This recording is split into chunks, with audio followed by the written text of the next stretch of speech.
Hello दोस्तों, स्वागत है आपका सक्सेस विद राहुल चैनल में। दोस्तों, पिछले वीडियो में हम लोग बिहार की नदी पढ़ना चालू किए थे और हम लोग सिर्फ यही जाने थे पिछले वीडियो में कि बिहार में कितनी नदियां हैं, उनको कितने भाग में बांटते हैं। तो देखे थे कि दो भाग में हम लोग बांटते हैं, एक हिमालय की नदियाँ और एक दक्षिण पठार की नदियाँ। और यहाँ जो सबसे प्रमुख नदी है वह है गंगा नदी, और इन सभी का उद्गम स्थल और मुहाना हम बता दिए थे। तो इन सभी के बाद आज हम लोग बारी बारी से एक एक नदी कर कर पढ़ने वाले हैं, जिसमें आप देखे होंगे कि बिहार में जो सबसे प्रमुख नदी है उसका नाम है गंगा। तो गंगा नदी आप लोग को पता होगा कि यूपी से ऐसे चलकर आती है और बक्सर भोजपुर से होते हुए आपको ऐसे बिहार को दो बराबर भाग में बांटते हुए कटिहार से बाहर निकल जाती है और झारखंड होते हुए पश्चिम बंगाल जाती है। तो यह जो गंगा नदी है, गंगा नदी के विषय में सबसे पहले हम लोग पढ़ते हैं। तो देखिए, हम कल बांटे थे आपको हिमालयी नदियाँ और दक्षिण पठार की नदियाँ। तो आज हम लोग पहले पढ़ेंगे उत्तर में जितना है, मतलब हिमालयी नदियाँ, और फिर पढ़ेंगे दक्षिण पठारीय नदियाँ। तो बिहार की नदियों में दो भाग में हम लोग बांटकर पढ़ते हैं और सबसे प्रमुख नदी है गंगा नदी। तो हम लोग अभी जो पढ़ने वाले हैं गंगा नदी के विषय में जितना कुछ सवाल आज तक बना है उसको मद्देनजर रखते हुए हम लोग पढ़ेंगे। तो देखिए, गंगा नदी आप लोग को पता ही होगा कि गंगा नदी गंगोत्री ग्लेशियर से निकलती है, लेकिन डायरेक्ट गंगा नदी नहीं निकलती है। देखिए, उत्तराखंड में आप जाइएगा, उत्तराखंड में तो एक गंगोत्री ग्लेशियर है और एक संतोपथ ग्लेशियर है। एक गंगोत्री ग्लेशियर और एक संतोपथ ग्लेशियर। संतोपथ। तो गंगोत्री ग्लेशियर से एक नदी निकलती है जिसका नाम है भागीरथी नदी। कौन सी नदी? भागीरथी। और संतोपथ ग्लेशियर से एक नदी निकलती है जिसका नाम है अलकनंदा नदी। कौन सी नदी? अलकनंदा। अलकनंदा। और यह दोनों नदी एक जगह पे जाकर मिल जाती है और इसका नाम है देवप्रयाग। इस जगह का नाम क्या है? तो देवप्रयाग। तो भागीरथी नदी गंगोत्री से निकली और अलकनंदा नदी संतोपथ ग्लेशियर से। ग्लेशियर क्या है? तो बहुत बड़ा बड़ा क्षेत्र में बर्फ जमा रहता है जहाँ से पिघल पिघल कर पानी निकलते रहता है पहाड़ पर से, और जिससे नदियों का निर्माण होता है। तो एक नदी है भागीरथी, एक है अलकनंदा, और इन दो नदियों के मिलन हो जाता है देवप्रयाग में। और तब यहाँ जो मिलन होता है, यहाँ से जो नदी बहती है, इसे हम लोग बोलते हैं गंगा। तो गंगा डायरेक्ट नहीं उत्पन्न होती है, गंगा आपको देवप्रयाग में जाकर नाम पड़ता है। उसके पहले हम लोग दो नदी है, एक भागीरथी और एक अलकनंदा। लेकिन इसमें बड़ी भागीरथी है, ज़्यादा महत्वपूर्ण भागीरथी को माना जाता है। इसलिए ऐसा माना जाता है कि गंगा का उत्पत्ति कहाँ से हुआ है? तो गंगोत्री ग्लेशियर से। तो गंगोत्री ग्लेशियर उत्तराखंड में है, उत्तरकाशी जिला में। तो उत्तरकाशी गंगोत्री ग्लेशियर से आपको उत्तराखंड में आपको भागीरथी का उत्पत्ति होता है और अलकनंदा में मिलने के बाद देवप्रयाग में इसे गंगा कहा जाता है। तो गंगा का मुझे उम्मीद है कि आपको उद्गम स्थल समझ में आया होगा। अब देखिए, ये जो गंगा नदी है पहले तो उत्तराखंड में बहती है उत्तराखंड के बाद कनौज होते हुए यूपी में जाती है। कहाँ जाती है? यूपी। यूपी के बाद यह बिहार में जाती है, बिहार के बाद झारखंड में जाती है, और झारखंड के बाद वेस्ट बंगाल में। यानी कि भारत के 5 राज्य से उत्तराखंड, यूपी, बिहार, झारखंड और वेस्ट बंगाल, 5 राज्यों से होकर गुजरती है। इसके बाद यह जाती है बांग्लादेश में। कहाँ जाती है? बांग्लादेश। और फिर बंगाल की खाड़ी में मिल जाती है, बे ऑफ बंगाल में। बे ऑफ बंगाल में मिल जाती है। तो यह 5 राज्यों में गुजरती है। लेकिन हम लोग अभी किसके विषय में पढ़ेंगे? बिहार के विषय में।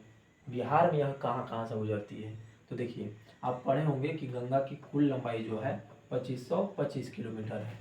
लेकिन क्या बिहार में भी 2525 किलोमीटर टोटल लंबाई इसकी है? नहीं, बहुत सारे राज्यों से होकर गुजर रही है। तो इसका गंगा नदी का लंबाई बिहार में कितना होगा? तो उत्पत्ति आपको समझ में आ गया होगा। तो आप ऐसे ही बना लीजिएगा और लिख लीजिएगा कि भागीरथी और अलकनंदा के देवप्रयाग में मिलन से गंगा नदी का निर्माण होता है, और भागीरथी का उत्पत्ति है गंगोत्री और अलकनंदा का उत्पत्ति स्थल है संतोपथ ग्लेशियर। तो अब हम लोग बारी बारी से पढ़ेंगे दोनों के विषय में, गंगा के विषय में और आगे जितनी भी नदियाँ हैं उसके विषय में। तो सबसे पहले तो आपको जानना यही है कि गंगा नदी की टोटल जो लेंथ है, लंबाई है, टोटल जो लंबाई है वह 2525 किलोमीटर है। लेकिन इसका लंबाई अगर बिहार में देखा जाए तो 445 किलोमीटर है। बिहार में कितनी लंबाई है? 445। आप अभी देखिए कि गंगा कौन कौन राज्य से, तो उत्तराखंड, यूपी, बिहार, झारखंड और वेस्ट बंगाल, 5 राज्यों से गुजर रही है। और कितना देश से? तो 2 देश से, एक भारत और एक बांग्लादेश, 2 देश में। अब देखिए हम लोग बिहार के विषय में पढ़ रहे हैं, तो बिहार में इसकी लंबाई कितनी है? 445। सवाल कभी कभी पूछता है कि बताइए गंगा नदी जो है बिहार में कहाँ से प्रवेश करती है? तो आप देखिएगा तो यहाँ पे ये प्रवेश कर रही है, और यहाँ पे देखिएगा तो यहाँ पे जिला आपको है बक्सर, और बक्सर का जो जगह है उसका नाम है चौसा। तो चौसा से प्रवेश करती है, बक्सर से प्रवेश करती है, और 12 जिला को पार करते हुए कटिहार से बाहर निकल जाती है और फिर झारखंड चले जाती है साहेबगंज जिला में। तो यह देखिएगा तो बक्सर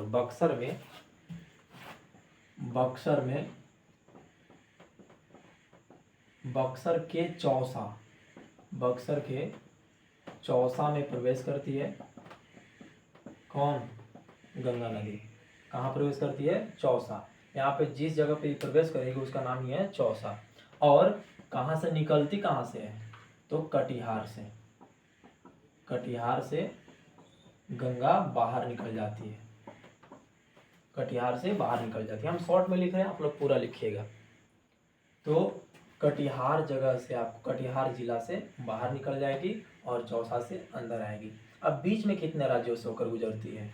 तो बीच में टोटल राज्य बोल रहे हैं, सॉरी जिला होगा, 12 जिला। कितने जिला से होकर गुजरती है? तो 12 जिला। बिहार के कितने जिला ऐसे हैं जो गंगा नदी प्रवाहित होती है वहाँ से? तो 12 जिला है। अब कौन कौन है? तो एक तो शुरू में ही आपको हो जाएगा बक्सर, फिर हो जाएगा भोजपुर, और फिर हो जाएगा सारण। 3 गो तो लगातार होगा, बक्सर, भोजपुर, सारण। 12 जिला में पहला क्या है? बक्सर। दूसरा क्या है? भोजपुर। तीसरा क्या है? सारण।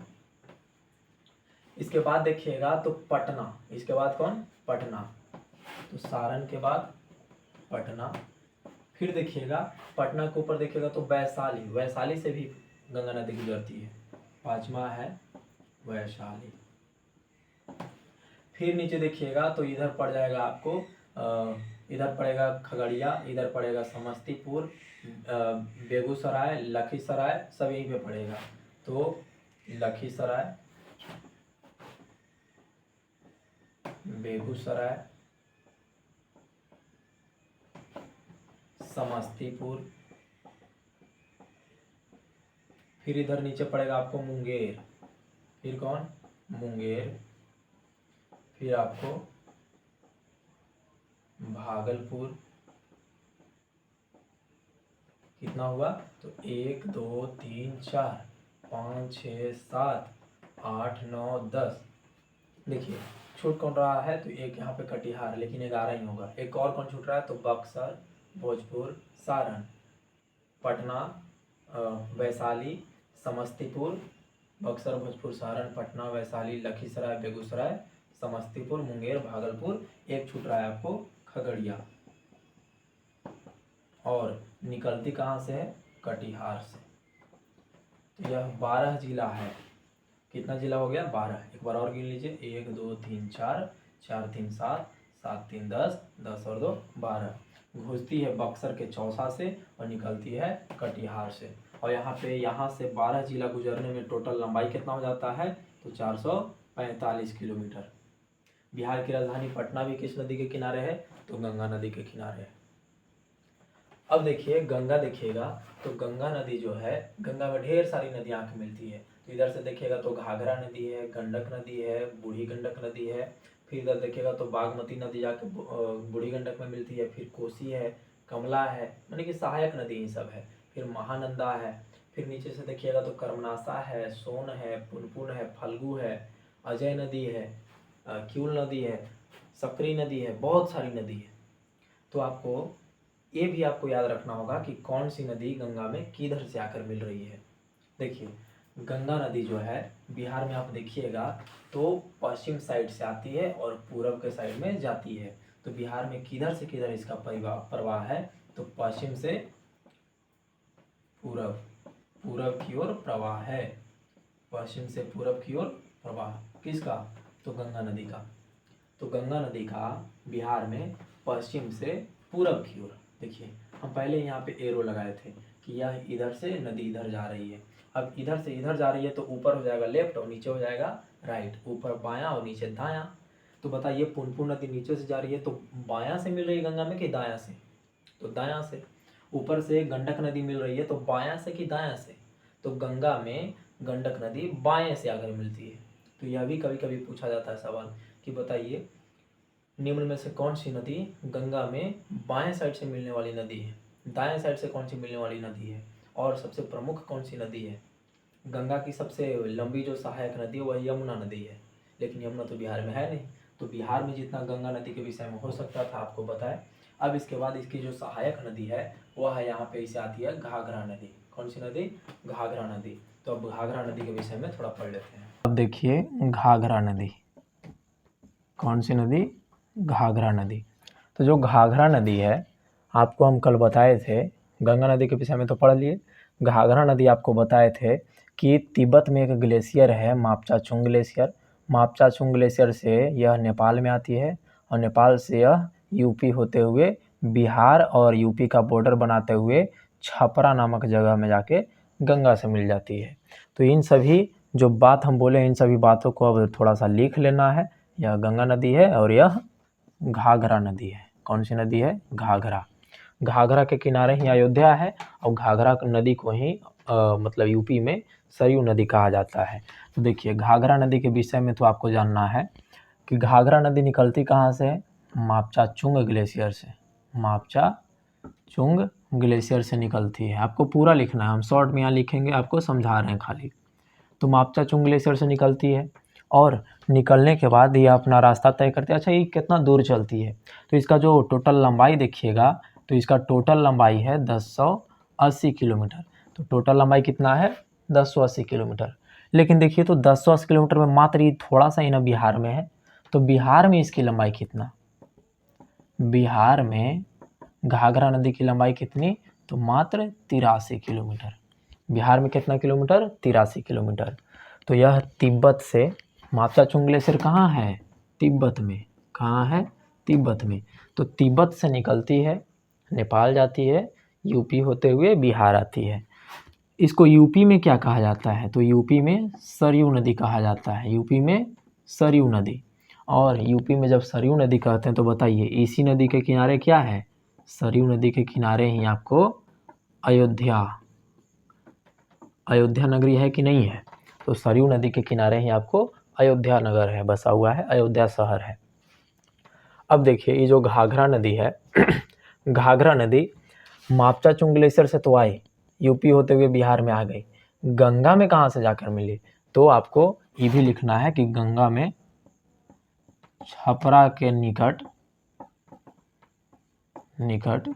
गंगा में मिल जाती है। किस में मिल जाती है, गंगा में मिल जाती है। तो यह आपको हुआ घाघरा नदी के विषय में। तो घाघरा नदी के विषय में इतना ही आपको याद रखना है कि मापचाचुंग ग्लेशियर तिब्बत से निकलती है। यह कुल लंबाई इसका 1080 किलोमीटर है, लेकिन बिहार में कितना है, तो 83 किलोमीटर है। यूपी में इसका क्या नाम है, सरयू, और सरयू के किनारे ही कौन है, अयोध्या है। और छपरा के निकट यह किससे मिल जाती है, गंगा से। एक थोड़ा सा और याद रखिएगा, कभी कभी सवाल पूछ लेता है कि बताइए उत्तरी बिहार में यानी कि गंगा के उत्तर में कौन सी ऐसी नदी है जो यूपी और बिहार का बॉर्डर बनाता है। तो यूपी और बिहार का बॉर्डर बनाने वाली उत्तर में, क्योंकि दक्षिण में इधर कर्मनाशा नदी है, तो उत्तर में, गंगा के उत्तर में ऊपर में देखिएगा तो इधर बिहार और इधर यूपी का बॉर्डर बनाने वाली नदी कौन है, तो आपको घाघरा है। तो ये याद भी रखिएगा कि उत्तर साइड में, गंगा के उत्तर साइड में यूपी और बिहार का बॉर्डर बनाने वाली नदी भी कौन है, बॉर्डर बनाने वाली नदी भी घाघरा नदी है। तो इतना विषय याद रखिएगा, इतना पॉइंट याद रखिएगा घाघरा नदी के विषय में। अब घाघरा नदी के बाद देखिएगा तो नेपाल से एक नदी निकलती है और ऐसे आपको यूपी होते हुए बिहार में जाकर वैशाली में हाजीपुर से मिल जाती है। और यह जो है हम लोग का तीसरी नदी जिसका नाम है गंडक नदी। और गंडक नदी हम कल भी पढ़ाए हैं कि गंडक नदी कहाँ से निकलती है। तो गंडक नदी जो है वह नेपाल में एक श्रेणी है जिसका नाम है अन्नपूर्णा श्रेणी। कौन सी श्रेणी? अन्नपूर्णा। तो अन्नपूर्णा श्रेणी से निकलती है गंडक नदी, अन्नपूर्णा श्रेणी से, और यूपी होते हुए कहाँ आती है? बिहार में। और इसका टोटल जो लंबाई है 260 किलोमीटर है। कितना किलोमीटर है? 260 किलोमीटर। और अन्नपूर्णा नेपाल से निकलती है। अन्नपूर्णा श्रेणी नेपाल में है। अन्नपूर्णा श्रेणी से निकली और टोटल लंबाई कितना है इसका? बिहार में तो 260 किलोमीटर। और गंडक नदी जो है, गंडक नदी को और अन्य नाम से भी जाना जाता है। जैसे आप पढ़े होंगे 12th क्लास की हिंदी में पढ़े होंगे, 11th-12th में, इसे सदानीरा भी कहा जाता है। क्या कहा जाता है? सदानीरा। इसे काली गंडकी भी कहा जाता है। इसे क्या कहा जाता है? काली गंडकी। इसे नारायणी भी कहा जाता है, नारायणी। इसे सतगंडकी भी कहा जाता है, सतगंडकी। तो बताइए, सतगंडकी, नारायणी, काली गंडकी, सदानीरा किस नदी को कहा जाता है? तो आपको गंडक नदी को कहा जाता है। गंडक नदी कहाँ से निकलती है? अन्नपूर्णा श्रेणी से निकलती है। अन्नपूर्णा श्रेणी किस देश में है? तो नेपाल देश में है। हिमालय की चोटी में अन्नपूर्णा आती है। और यह गंडक नदी जो है बिहार में आती है और हाजीपुर जगह है, हाजीपुर के निकट जाके गंगा से मिल जाती है। तो गंगा में कहाँ पे जाके मिलती है? तो हाजीपुर के निकट जाकर के वहाँ से किससे मिल जाती है? तो गंगा से मिल जाती है। तो यह हम लोग घाघरा नदी देख लिए और गंडक नदी देख लिए। गंडक नदी के बाद देखिएगा तो बूढ़ी गंडक नदी है। कौन सी नदी है? बूढ़ी गंडक। तो हम जैसे लिख रहे हैं आप लोग भी वैसे ही लिखते चलिएगा। बूढ़ी गंडक के विषय में देख लीजिए, इसको मिटाकर थोड़ा सा बता देते हैं। चौथा आप लोग लिख लीजिएगा, जैसे बोल रहे हो वैसे लिखते चलिएगा, तब आपको फायदा होगा। चौथी नदी जो है बूढ़ी गंडक, बूढ़ी गंडक। अब देखिए, यह जो बूढ़ी गंडक है, बूढ़ी गंडक ऐसी नदी है जो बिहार से ही निकलती है और बिहार में ही ख़त्म हो जाती है। बिहार में कहाँ से निकलती है? तो आपको हम यहाँ चंपारण साइड में पढ़ाए थे सोमेश्वर श्रेणी। यहाँ पे कौन सा है? सोमेश्वर श्रेणी। सोमेश्वर श्रेणी से निकलती है और जाकर यह गंगा नदी में मिल जाती है। अब देखिए, यह जो बूढ़ी गंडक नदी है कहाँ से निकलती है? सोमेश्वर श्रेणी से। कहाँ से निकलेगी? सोमेश्वर श्रेणी से। सोमेश्वर श्रेणी चंपारण में है कि ना? तो चंपारण में सोमेश्वर श्रेणी से निकलती है और इसका टोटल लंबाई कितना है? तो 320 किलोमीटर। इसकी टोटल लंबाई कितनी है? 320 किलोमीटर। तो बूढ़ी गंडक जो है सोमेश्वर श्रेणी से निकली और कहाँ जाकर मिल जाएगी? तो गंगा में। कहाँ मिलेगी? गंगा में। लेकिन गंगा में कहाँ मिलती है? तो खगड़िया में। कहाँ मिलती है? खगड़िया। यही सब सवाल आपको पूछा जाता है कि बताइए, जो बूढ़ी गंडक नदी है यह इसकी लंबाई कितनी है? 320। सबका लंबाई नहीं याद रखना है, जो मुख्य नदी है, मेन नदी है, उसी का लंबाई याद रखना है। बूढ़ी गंडक की लंबाई कितनी? 320 किलोमीटर। बूढ़ी गंडक निकलती कहाँ से? सोमेश्वर श्रेणी से निकलती है। यह गंगा में मिलती कहाँ से? कहाँ जाकर मिलती है? तो खगड़िया में मिलती है। एक आपको और याद रखना है, बूढ़ी गंडक की सहायक नदी कौन है? बूढ़ी गंडक की सहायक नदी कौन है? तो बागमती है। कौन है? बागमती नदी। बूढ़ी गंडक की सहायक नदी कौन है? बागमती। आप लोग को हम कल भी बताए थे कि यह बागमती नदी इधर से आती है नेपाल से और जाकर किस में मिल जाती है? तो यह बूढ़ी गंडक में। अब जहाँ पे मिलती है कोई ना कोई जगह तो ज़रूर होगा, तो यह भी सवाल पूछा जाता है कि बूढ़ी गंडक में इसकी जो सहायक नदी बागमती है, बागमती बूढ़ी गंडक में कहाँ मिलती है? तो आपको ये जो जगह है उसका नाम है बेगूसराय। कौन सा जगह? बेगूसराय। तो बागमती नदी जो है इसमें सहायक नदी तो है, तो कहाँ जाकर मिलती है? बेगूसराय में। बेगूसराय में मिलती है। कहाँ जाकर मिलती है? बेगूसराय में मिलती है। और इसी में बागमती जान ही रहे हैं तो एक चीज़ और जान लीजिए कि बागमती निकलती कहाँ से है? तो बागमती नदी जो है आपको नेपाल में महाभारत श्रेणी है। कौन सा श्रेणी? महाभारत श्रेणी। तो महाभारत श्रेणी से निकलती है बागमती नदी और बिहार में जाकर बेगूसराय नामक स्थान में बूढ़ी गंडक से मिल जाती है। तो इसमें हम लोग बूढ़ी गंडक भी पढ़ लिए, बागमती भी पढ़ लिए, तो बागमती भी क्लियर हो गया। अब हम लोग कोसी देख लेते हैं, और कोसी की सहायक नदी इधर कमला, और कोसी के कितने धारा हैं ये सभी देख लेते हैं। कोसी नदी के विषय में देख लीजिए। तो कोसी नदी जो है, आप लोग जानते होंगे कि कोसी नदी को बिहार का शोक कहा जाता है। क्यों कहा जाता है, आइए जानते हैं। देखिए, कोसी नदी जो है इसका चर्चा ऋग्वेद में भी मिलता है, और कोसी नदी का अगर आप ऋग्वेद में नाम देखिएगा तो उसका ऋग्वेद में नाम कौशिकी मिलता है। क्या मिलता है, कौशिकी। ऋग्वेद में कोसी नदी का उल्लेख है, और किस नाम से है, कौशिकी। अब देखिए, इसकी कुल लंबाई 720 किलोमीटर है। क्यों, देखिए बिहार में यह कम ही है, बिहार में मात्र 260 किलोमीटर है। बिहार में इसकी लंबाई कितनी है, 260, और कुल लंबाई कितनी है, 720। ऐसा क्यों, तो देखिए यह नेपाल से आती है नदी। नेपाल में एक जगह है गोसाई धाम या गोसाई स्थान, कहाँ है, नेपाल में, वहाँ से निकलती है और बिहार में सुपौल जिला से प्रवेश करती है। सुपौल से प्रवेश करेगी और गंगा में जाकर मिल जाएगी कटिहार में। तो देखिए, यह जो गोसाई धाम है यह काठमांडू के नज़दीक स्थित है। नेपाल की राजधानी काठमांडू, उसके बगल में है गोसाई धाम। वहाँ गोसाई धाम चोटी से निकलती है आपको कोसी नदी, और कोसी नदी जो है वहाँ से निकल कर बिहार में सुपौल जिला में प्रवेश करती है। कहाँ प्रवेश करती है, सुपौल जिला में। सुपौल में प्रवेश करती है और गंगा में जाकर मिल जाती है। और गंगा में कहाँ मिलती है, तो कटिहार जिला में कुर्सेला एक जगह का नाम है, कुर्सेला में जाकर मिल जाती है। और यह जो कोसी नदी है इसे सप्तकोसी भी कहा जाता है। इसे ऋग्वेद में कौशिकी और सामान्य रूप से इसे सप्तकोसी भी कहा जाता है। क्यों कहते हैं सप्तकोसी, क्योंकि यह जो है 7 धाराओं से मिलकर बना होता है कोसी नदी। 7 धारा, देखिए जब गोसाई धाम से कोसी नदी निकलती है तो इतना ज़्यादा पानी होता है, इतना ज़्यादा प्रेशर होता है कि वह कई धाराओं में बँट जाता है, और फिर आगे जाके सभी धारा एक में मिल जाते हैं। तो 7 धारा में मेन 7 धारा है, और 7 धारा बँटने के कारण ही इसे सप्तकोसी भी कहा जाता है। और इतना ज़्यादा पानी होता है, इतना ज़्यादा पानी कि जब बरसात आता है तो और उफान आ जाता है पानी, और पानी सीधे नदी अपने रास्ते न जाकर रास्ता बदल लेती है और गांव की तरफ प्रवाहित होने लगती है। जान माल की इतनी क्षति होती है कि हम लोग इसे बिहार का शोक कहते हैं।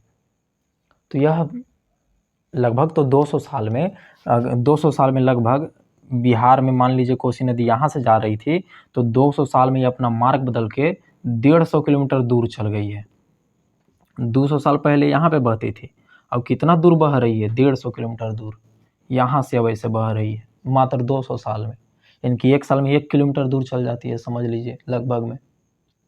तो इतनी खतरनाक नदी है, कब रास्ता सोए पता नहीं चलता है कि कोसी नदी आ गई यहाँ। 10 किलोमीटर दूर थी, 1 किलोमीटर 2 किलोमीटर दूर थी, आ गई हमने के गाँव में। तो ऐसा होता है। तो कोसी नदी जो है बिहार की शोक इसलिए कहलाती है। तो कोसी नदी 7 धाराओं से मिलकर बनी है, जिसमें सबसे प्रमुख धारा कौन कौन है, तो एक है अरुण और एक है सोन कोसी। और कौन कौन है, तो अरुण है, तमोर है, लिखू है, दूध कोसी है, तामा कोसी है, इंद्रावती है और सोन कोसी है। तो 7 धारा है, लेकिन 7 धारा में मुख्य धारा कौन कौन है, मतलब बड़ी धारा कौन कौन है, तो एक अरुण है और एक सोन कोसी है। तो अरुण और सोन कोसी बड़ी धारा है, इसके अलावा भी 5 धारा और है, और यही 7 धाराओं से मिलकर बनती है कोसी, इसलिए इसे कहते हैं हम लोग सप्तकोसी। और ऋग्वेद में इसका नाम मिलता है कौशिकी। पूरी लंबाई इसकी 720, जबकि बिहार में इसकी लंबाई 260 किलोमीटर। बिहार में प्रवेश करती है सुपौल जिला से, और गंगा में जाकर मिलती है कुर्सेला नामक जगह कटिहार में। और इसकी एक सबसे बड़ी सहायक नदी जो है वह है कमला नदी। कौन सी नदी, कमला नदी। अब कमला नदी के विषय में यहीं पे जान लेते हैं। तो कमला नदी हम पीछे वीडियो में बताए हैं कि यह कहाँ से निकलती है, महाभारत श्रेणी से निकलती है, और इसकी कुल लंबाई बिहार में आपको 120 किलोमीटर है। कितनी है, 120 किलोमीटर। और यह मधुबनी से बिहार में प्रवेश करती है। कहाँ से प्रवेश करती है, मधुबनी से। और किस में जाकर मिल जाती है, तो कोसी नदी में। तो कोसी की सहायक हुई कि नहीं हुई, तो एकदम हुई। तो ये हुआ आपको कोसी नदी और कमला नदी के विषय में। एक और है, देखिए कोसी नदी नेपाल के गोसाई धाम से ऐसे आती है और कटिहार में जाके मिल जाती है। इधर से कमला नदी ऐसे आती है और कमला नदी जाकर कोसी में मिल जाती है। तो यह है कमला और यह है कोसी। इन दो नदियों के बाद एक और नदी है जो नेपाल नहीं, गलत हो जाएगा, यहाँ ऊपर में ऐसे देखिएगा तो पश्चिम बंगाल है, तो पश्चिम बंगाल से ऐसे निकलती है, बिहार में आती है और फिर पश्चिम बंगाल में ही जाती है और बांग्लादेश में जाकर गंगा से मिल जाती है। और यह जो नदी है जो बिहार के सबसे पूर्व में स्थित है, इसका नाम है महानंदा। कौन सी नदी है? महानंदा नदी, जो बिहार का सबसे पूर्वी नदी है और यह बिहार के ऐसे बॉर्डर पे फिर होके बहती है। तो बिहार और पश्चिम बंगाल के बीच बॉर्डर भी निर्धारण करता है महानंदा नदी। तो महानंदा के विषय में जानते हैं, कहाँ से निकलती है? तो दार्जिलिंग श्रेणी से, दार्जिलिंग पश्चिम बंगाल में। तो दार्जिलिंग के महाल्दीराम पहाड़ी का नाम है। तो दार्जिलिंग के महाल्दीराम पहाड़ी से इसका उद्गम है, वहाँ से निकलती है और बिहार के सबसे पूर्वी नदी है। सबसे बिहार के पूर्व में स्थित नदी कौन है? तो महानंदा। बिहार और पश्चिम बंगाल के बीच सीमा का निर्धारण कौन करता है? तो महानंदा नदी। और हिमालय से निकलने वाली गंगा की अंतिम सहायक नदी है। यह सबसे लास्ट ऐसी सहायक नदी है जो कहाँ से निकलती है? तो हिमालय के श्रेणी से। हाँ, ये जो दार्जिलिंग श्रेणी है हिमालय का ही भाग है। तो हिमालय क्षेत्र से निकलने वाली जो सबसे लास्ट नदी है गंगा की सहायक, वह कौन है?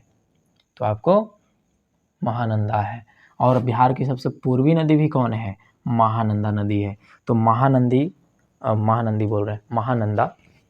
महानंदा नदी जो है, इतना आपको जानना है। किसके किसके बीच? यह भारत बांग्लादेश के बीच सीमा निर्धारण करता है और यह बांग्लादेश में जाती है महानंदा और गंगा से मिल जाती है। तो यह हुआ कोसी, कमला और महानंदा। इसके बाद हम लोग महानंदा भी पढ़ लिए। इसके बाद जितनी दक्षिण बिहार की नदियां हैं, जैसे सोन है, फिर पुनपुन है, फल्गु है, जितनी महत्वपूर्ण नदी हैं ये सभी देख लेते हैं। अब कुछ महत्वपूर्ण दक्षिण बिहार की नदियों के विषय में जान लेते हैं, जिसमें सबसे महत्वपूर्ण नदी आपको है सोन। दक्षिण बिहार की सबसे प्रमुख नदी जो है वह है सोन नदी। सिंचाई की दृष्टिकोण से दक्षिण बिहार में सिंचाई और भूमिगत जल दोनों के मामले में सोन नदी सबसे महत्वपूर्ण नदी है। सोन नदी जो है इसे हिरण्यवाह और सोनभद्र नदी के नाम से भी जाना जाता है। सोन नदी जो है आपको मध्य प्रदेश में एक पहाड़ी है अमरकंटक, वहाँ से निकलती है और यूपी झारखंड होते हुए, मध्य प्रदेश यूपी झारखंड होते हुए बिहार में प्रवेश करती है। और बिहार में देखिएगा तो बिहार में रोहतास जिला में प्रवेश करती है। झारखंड के बाद बिहार में कहाँ प्रवेश करती है? तो रोहतास जिला में। और रोहतास में प्रवेश करती है। इसकी कुल लंबाई तो है 784 किलोमीटर, लेकिन बिहार में मात्र 202 किलोमीटर।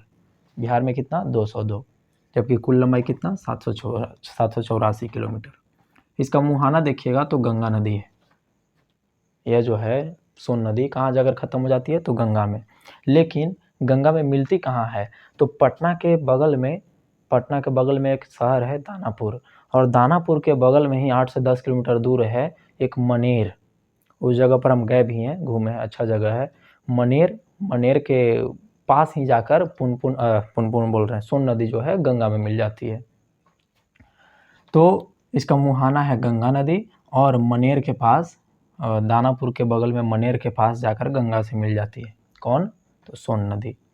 इसकी कुछ प्रमुख सहायक नदियों के विषय में कभी कभी पूछता है, जैसे रिहंद नदी किसकी सहायक नदी है? सोन। गोपद नदी, उत्तरी कोयल नदी और कनहर नदी, यह चारों नदी किसकी सहायक है? सोन की सहायक है। इस पर 1968 में इंद्रपुरी बैराज भी बनाया गया था। इंद्रपुरी बैराज आप लोग देख रहे हैं यहीं पे बगल में है। तो इंद्रपुरी बैराज का निर्माण किस नदी पर? सोन नदी पर। कब किया गया? 1968 में किया गया। इसी पर आरा के निकट जाइएगा तो कोइलवर पुल है, और कोइलवर पुल जो है लगभग 1.5 किलोमीटर लंबा है, 1440 मीटर लंबा है। लेकिन अब इसको हम लोग अब्दुल बारी पुल के नाम से जानते हैं। तो अब्दुल बारी पुल या कोइलवर पुल जो है किस नदी पर है? सोन नदी पर है। कहाँ है? आरा के नज़दीक है। और इसी पर आप लोग गए होंगे, अगर ऑनसोन डेयरी गए होंगे तो एक पुल मिलता है जिसे हम लोग नेहरू पुल बोलते हैं, नेहरू रेल पुल जो है इस पर 1900 ईस्वी में बनाया गया था। तो नेहरू रेल पुल भी किस नदी पर है? सोन नदी पर। कोइलवर पुल किस नदी पर है? सोन नदी पर। इंद्रपुरी बैराज किस नदी पर है? तो आपको सोन नदी पर। तो सोन नदी के विषय में समझ में आया। अब इसके बाद फल्गु जानना है। फल्गु नदी देखिए, गया नदी बोल रहे, गया के बारे में आप लोग सुने होंगे। तो गया जो है फल्गु नदी के किनारे ही बसा हुआ है, गया जी अब हो गया है। इस फल्गु नदी को निरंजना, सलिला और लीलांजना नदी के नाम से भी जाना जाता है। लीलांजना नदी। तो लीलांजना नदी, सलिला या निरंजना, इसकी मुख्य धारा को फल्गु नदी के जो मुख्य धारा है उसे निरंजना कहते हैं, और इसका अन्य नाम सलिला भी और लीलांजना भी है। ये निकलती कहाँ से है फल्गु नदी? तो छोटा नागपुर पठार झारखंड से, और झारखंड से निकली तो बिहार में कहाँ से प्रवेश करेगी? तो गया से प्रवेश करती है, गया में आती है। गया जी पूरा शहर ही बसा हुआ है फल्गु नदी के किनारे, और वहाँ पे जाइएगा तो फल्गु नदी के किनारे पितृपक्ष में एक मेला लगता है, विष्णुपद मंदिर वहाँ पे है, जहाँ पे पिंडदान किया जाता है। क्या किया जाता है? पिंडदान। पिंडदान जानते होंगे आप लोग, हिंदू धर्म का एक प्रथा है, किसी के मरने के बाद उनकी आत्मा की शांति के लिए पिंडदान किया जाता है पितृपक्ष में। तो यहाँ विष्णुपद मंदिर है फल्गु नदी के किनारे, वहीं पे फल्गु नदी के किनारे ही आपको पिंडदान किया जाता है। और इसी नदी पर गया में गया जी डैम है, जो भारत का सबसे बड़ा रबर डैम है। तो भारत का सबसे बड़ा रबर डैम कहाँ है? तो गया जी डैम। गया जी डैम किस नदी पर है? तो फल्गु नदी पर, या कह सकते हैं निरंजना नदी पर।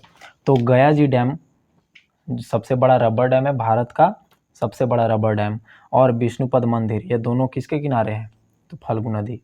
और इसकी कुछ शाखा हो जाता है, जैसे जा रही है फल्गु नदी जा रही है, वो आगे जाके कई भाग में यह बट जाता है। कौन कौन है? तो भोथी है, भोतही, कररुआ, लोकायन, महतवाइन। तो यह सभी इसकी शाखा है, और ये सभी गंगा में नहीं मिलती है, जाके टाल क्षेत्र, हम आपको पीछे वीडियो में पढ़ाए हैं, तो टाल क्षेत्र में जाकर ये सब समाप्त हो जाती है। तो यही लिखा हुआ है यहाँ पे, ये सभी टाल क्षेत्र में जाकर समाप्त हो जाती है। तो यह हुआ फल्गु। फल्गु के बगल में ही पुनपुन नदी है। तो पुनपुन नदी को कीकट भी कहा जाता है और बमागधी भी कहा जाता है। किसको?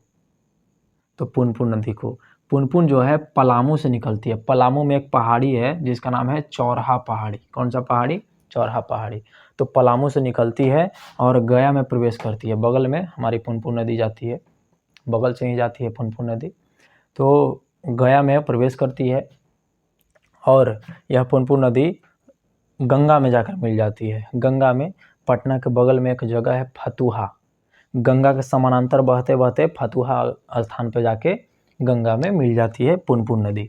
तो पुनपुन नदी का मुहाना क्या हुआ? गंगा नदी। गंगा नदी में पुनपुन जाके मिलती कहाँ है? तो फतुहा नामक स्थान पर मिलती है। निकलती कहाँ से? चौराहा पहाड़ी से।